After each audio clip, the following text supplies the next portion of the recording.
Prepare yourself, aspiring historians. You're about to embark on an adventure to understand how to analyze historical documents.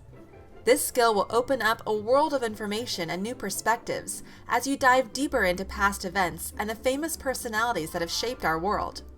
A famous historian named John Dalberg Acton said, "History is not a burden on the memory, but an illumination of the soul."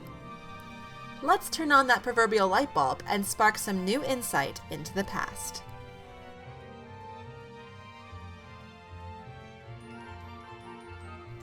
Step 1. Start with the source. Before beginning to analyze the document, you need to determine if the source is primary or secondary. A primary source is a first-hand account, document, or object which was created during the time of a specific event or shortly thereafter. These include pictures, paintings, diaries, government documents, newspaper articles, letters, music recordings, speeches, and even clothing, furniture, and buildings. A secondary source is a document or object that was created at a later date than an event occurred. Secondary sources often analyze or summarize an event and were created by someone who didn't experience the event for themselves. These include books, essays, encyclopedias, biographies, and more. Review the source and ask, who wrote the document? When was it written? Is it a primary or secondary source? Step 2. Build the background.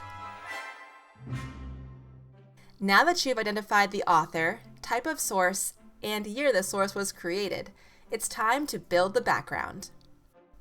This part may require some research. You'll need to discover what was happening in the time period the source was created.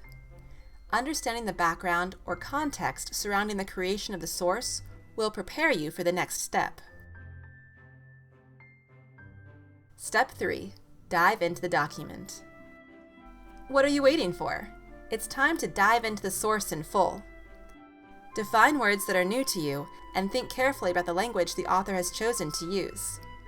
If you're analyzing a picture or painting, consider the symbolism used by the artist.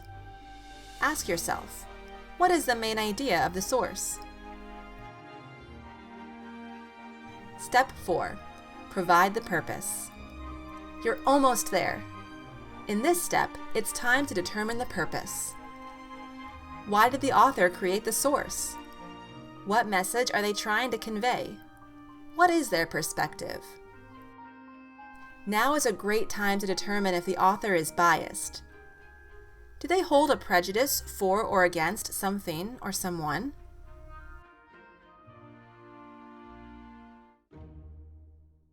Step 5. Recognize the reaction. You did it. The last step is recognizing the reaction. Ask, who was the intended audience? How did people react to the creation of the source? Why is the source important in history?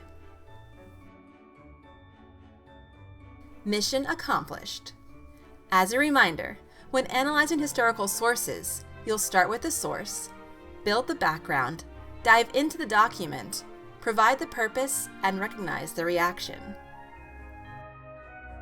Analyzing historical documents takes time and practice, but it is a vital step in furthering our knowledge of historical events. It offers us a window into the past and helps bring the stories and events of yesteryear to life in our pursuit of history.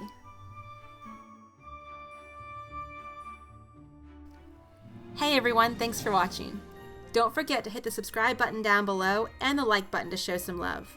I'll see you next time. In the meantime, keep pursuing history.